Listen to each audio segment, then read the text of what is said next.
Hello and welcome to News Plus on Viewer Television. My name is Deborah Ndukaife. Adamawa State Governor Amadu Fintiri has promised to consolidate the gains of his first tenure, focusing on the security of lives and property, education, and infrastructural development of the state. Fintiri made this known shortly after taking the oath of office alongside his deputy, Professor Kaletapa Farauta, administered by the Chief Judge of the state, Justice Hafsatu Abdurrahman. He called on citizens to unite and work towards promoting peace and development of the state.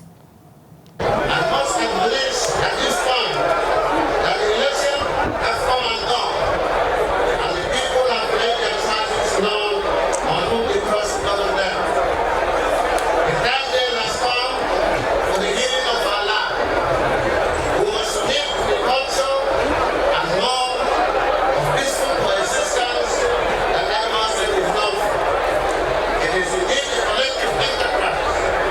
As I said in my acceptance speech, when I was declared the winner, I still extend my hands of fellowship and bond of friendship to my brothers and sisters on the other side of the political divide.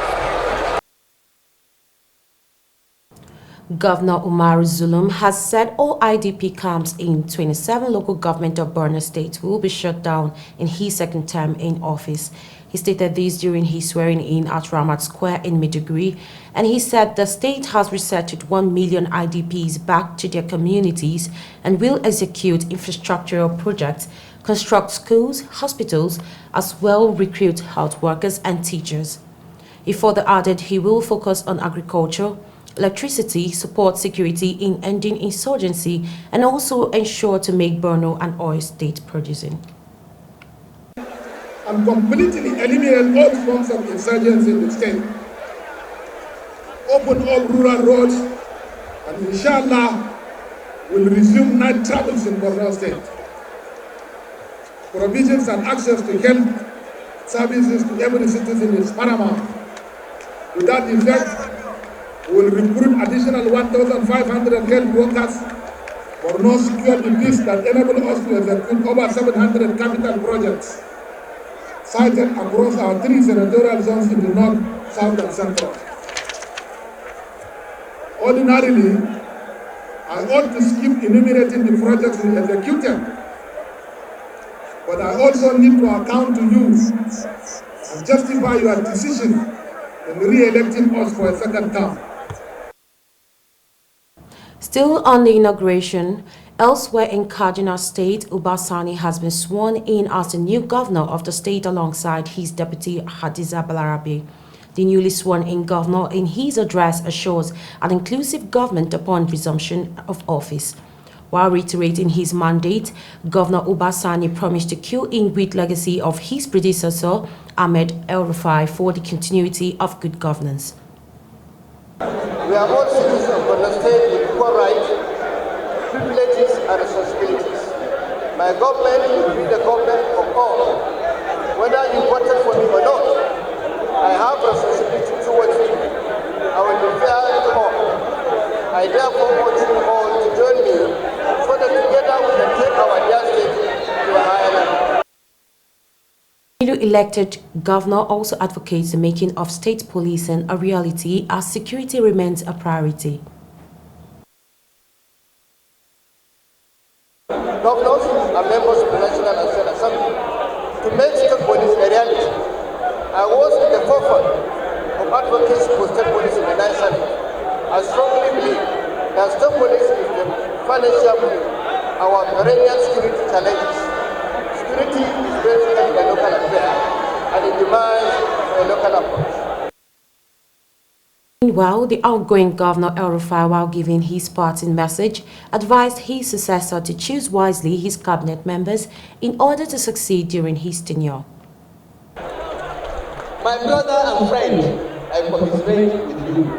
You have a huge task ahead, but I'm confident you'll be luckier in the next 8 years than I have been in the last 8 years.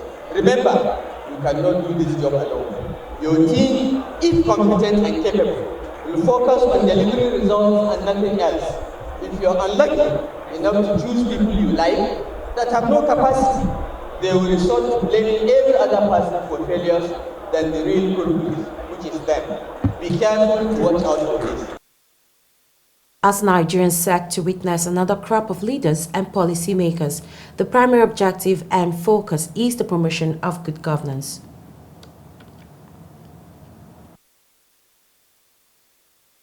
On Sunday, we held an emergency session where 3 bills were considered and 2 stepped down out of 5 bills of consideration. Its Senate counterpart did the same Saturday, 27th of May, where the same numbers of bills were also considered and passed. The bills for consideration are a bill for an act to amend the Supplementary Appropriation Act 2022 to extend the implementation year of the capital aspect from 30th June 2023 to 31st June or 31st December 2023.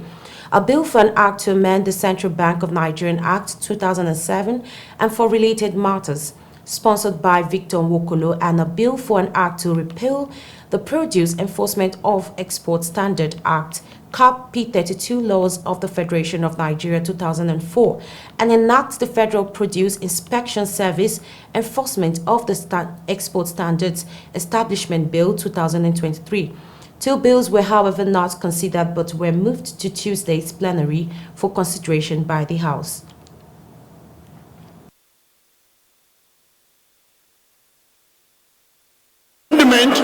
Does it mean the CBN somehow advances these advances to government at 15%? Or is it a wake-up call? At the twilight of the end of this government, we are changing this from 5% to 15%. Can the chairman, Banking and Currency, kindly extend this explanation to not only to National Assembly but to Nigerians? Does it mean the CBN granted these advances at 15%? Or what is going on? The chair has the right to commit, after second reading, any bill to committee of the whole. It is there contained in our standing orders. It depends on the importance and then the exigency of the moment. And in light of this, I want to beg our colleagues to please consider this amendment and pass it so that we have the right to done. The Housing Committee of the Whole considered the report on the bill for an act to amend the Central Bank Nigeria Act 2007 and for related matters and approved clauses 1 to 3, explanatory memorandum, and the long title of the bill. Honorable colleagues, the House also, on the Committee of the Whole, considered the report on the bill for an act to repeal the Revenue Mobilization, Allocation and Fiscal Commission Act and enact the Revenue Mobilization, Allocation and Fiscal Commission Bill to grant the Commission's enforcement powers in the monitoring of accruals to and disbursement of revenue from the Federation account and to bring the Act in conformity with the provisions of the 1999 Constitution. The House deferred consideration for further legislative action. We'll be going on a short break, and when we come back, News Plus continues. Stay tuned.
Inakwaje kama yana na umono okungwali boy katienti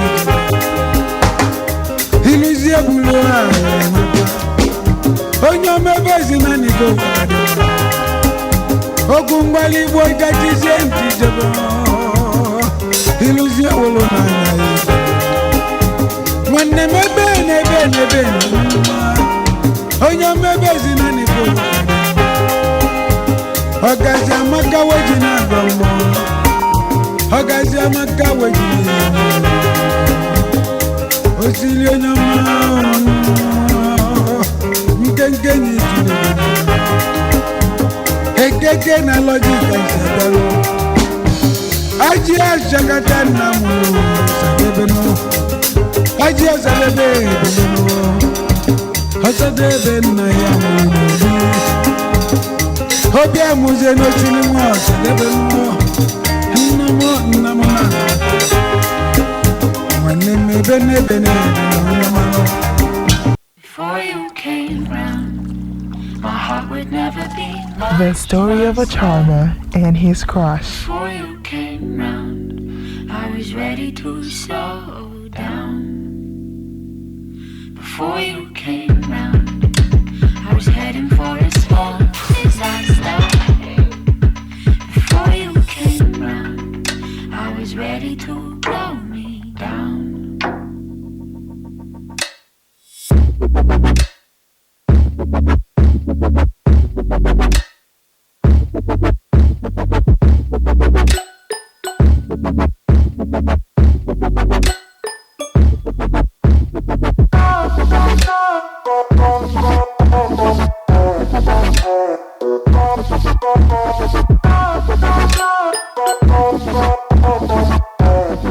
Tat Fragrance, the new luxury fragrance for men and women.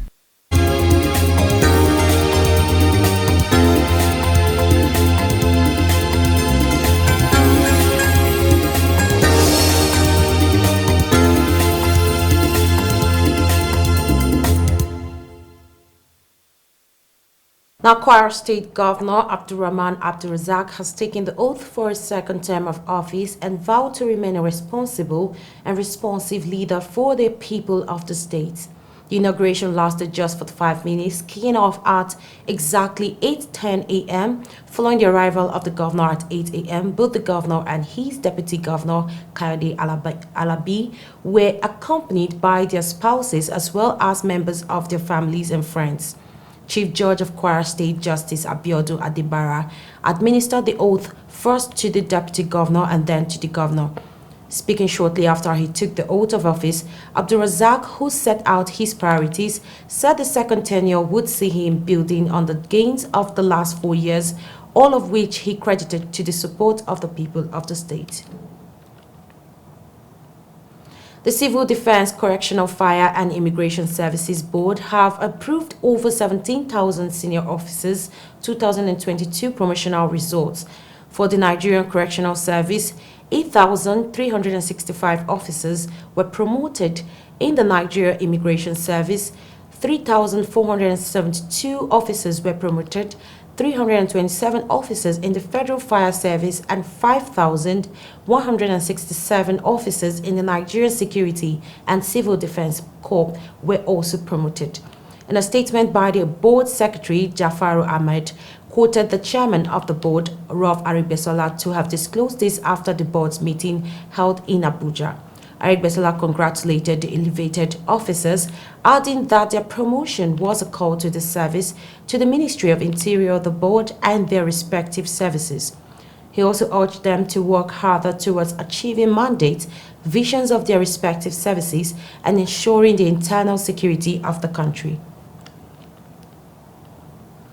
Now, the Nigerian police force has urged Nigerians to disregard the false news circulating on social media about the sack of the Inspector General of Police IGP Usman Baba.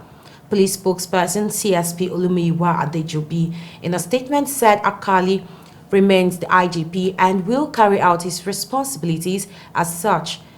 Adejobi stated that IGP Alkali was appointed 30th November 2021 for a 4-year tenure, and his stay in office is within the purview of his appointment.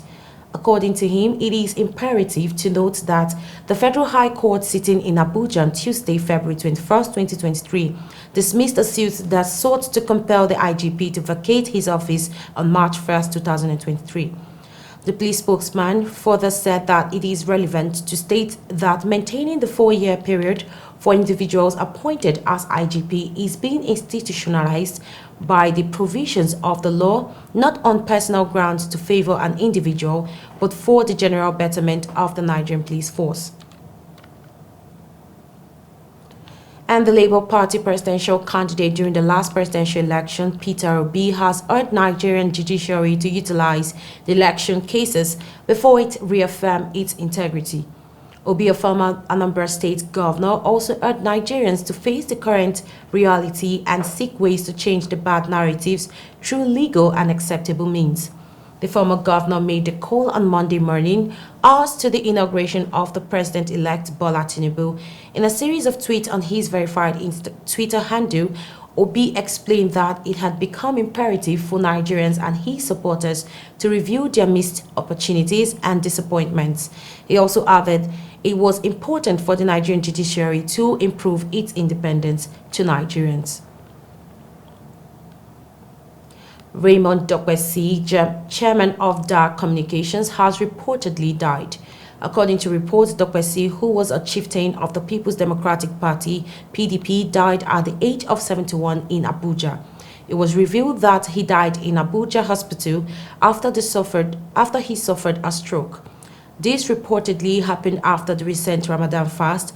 The IIT boss had since then been managing his health and was placed on occupational therapy to improve his daily activities before his sudden death. Pharmaceutical company Pfizer has said Nigeria has less than 15 cancer treatment centers in Nigeria and insufficient oncologists. A statement by the organization emphasized that due to a few oncologists in Nigeria, it became imperative to install telemedicine to provide and support cancer care. It revealed that Pfizer had installed a telemedicine center at the National Hospital in Abuja, and the statement added that the telemedicine center by Pfizer would greatly address the gaps being experienced by undeserved and hard-to-reach patients.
And on international, Ugandan President Yoweri Museveni has signed into law a controversial anti-gay bill his office and the country's parliament said, introducing draconian measures against homosexuality that have been described as among the world's harshest. Museveni has assented to the Anti-Homosexuality Bill 2023. It now becomes the Anti-Homosexuality Act 2023. A statement posted on the presidency's official Twitter account said, Uganda's parliament on Twitter said Museveni had approved a new draft of the legislation that have been passed overwhelmingly this month by lawmakers who defended the measures as a protection of national culture and values. The president had called on MPs to rework the bill, although most of the hardline provisions that caused an outcry in the West and warnings of diplomatic repercussions were retained. Gunshots rang out in Libya's capital early Monday following hours of fighting between two armed groups, both aligned with the divided country's United Nations-backed government, local medics and media reported. Several residents in Tripoli were lightly wounded in the clashes which began Sunday night and spread across several neighborhoods. Fighters from rival militias, the Al-Rada Force and the 444 Brigade, both of which are loyal to interim Prime Minister Abdul Hamid Deiba, the Tripolis-based government, clashed after a member of the 444 Brigade was arrested. The fighting was reportedly halted after the intervention of another armed group that is responsible for security. North Korea has informed Japan that it is preparing to launch a satellite as early as this week. Tokyo's announced Monday, but warned it may actually be a sanction-defying ballistic missile test. North Korea informed Japan that it will launch a rocket between May 31st and June 11, identifying waters near the Yellow Sea, the East China Sea, and to the east of Luzon Island in the Philippines as warning areas, a Japanese Coast Guard spokesman closed. Such zones are usually designated for falling debris or rocket stages. Japanese Prime Minister Fumio Kishida told officials to gather intelligence on North Korea's notification about the launch of a ballistic missile that it describes as a satellite, his office said in a tweet. North Korean leader Kim Jong-un this month inspected the country's first military spy satellite as it prepared for launch and gave the green light for its future action plan. Now, the Peruvian government has declared a 60-day state of emergency in 131 districts due to imminent danger of the possible arrival of the El Nino phenomenon. El Nino is the warm phase of the southern oscillation and is associated with the band of warm ocean water that develops in the central and east central equatorial Pacific, including the area of the Pacific coast of South America. However, El Nino is accompanied by high air pressure in the western Pacific and low air pressure in the eastern Pacific. El Nino phases are known to last close to 4 years. However, records demonstrate that the cycles have lasted between 2 and 7 years. The measure calls on regional government, along with the National Civil Defense Institute, the Ministry of Health, and other institutions to execute emergency response and rehabilitation operations. The government of the 9 departments do not have the response capacity to deal with the foreseen situation brought about by the El Nino phenomenon, making national level assistance necessary, said an industry report. And that's all on News Plus. Many thanks for watching. I am Deborah Ndukaife. Please stay tuned and enjoy the rest of our programs. Thank you.